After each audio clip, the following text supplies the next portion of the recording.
भाजपचे निष्ठावंत पायदळीत उडवले जात असताना आयाराम गयाराम शब्दावरती पालकमंत्री जयकुमार गोरे यांनी चिडचिड व्यक्त केली।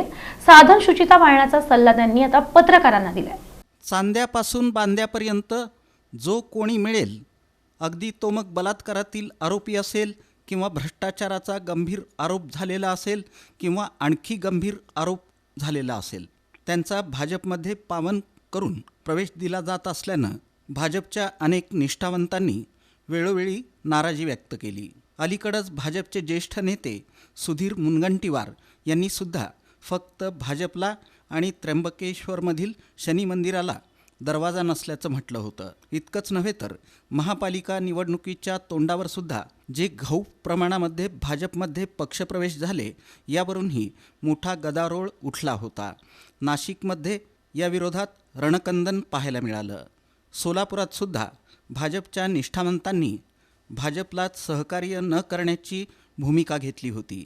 या सर्व पार्श्वभूमीवर आता सोलापूरचे पालकमंत्री जयकुमार गोरे यांची आयाराम गयारामांवरून चांगलीच चिडचिड झाल्याचं दिसून आलं। निमित्त होतं महापौर निवडीवरून।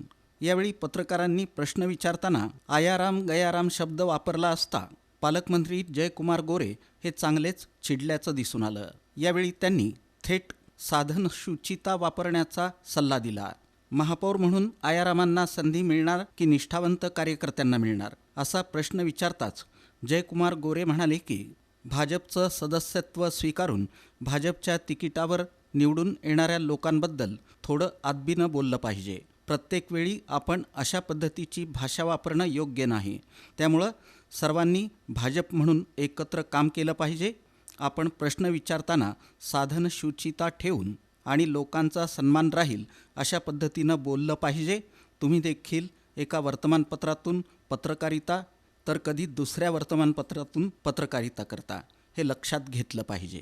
काय झालंय, तुम्हा पत्रकार बंधूंना एक असं झालंय आयाराम गयाराम। आता आपण एक गोष्ट लक्षात घेतली पाहिजे, जेव्हा भारतीय जनता पक्षाचं सदस्यत्व स्वीकारलं, भारतीय जनता पक्षाची उमेदवारी स्वीकारली, भारतीय जनता पक्षाच्या तिकिटावर निवडून आला, तर अशा लोकांच्याबद्दल थोडं आदबीनं बोललं पाहिजे। आपण प्रत्येक वेळी आपण अशा पद्धतीची भाषा वापरणं योग्य नाही। तर माझी आपल्याला विनंती आहे की आपण सगळ्यांनी एक भाजप म्हणून आता काम केलं पाहिजे आणि आपण सुद्धा प्रश्न विचारताना थोडंसं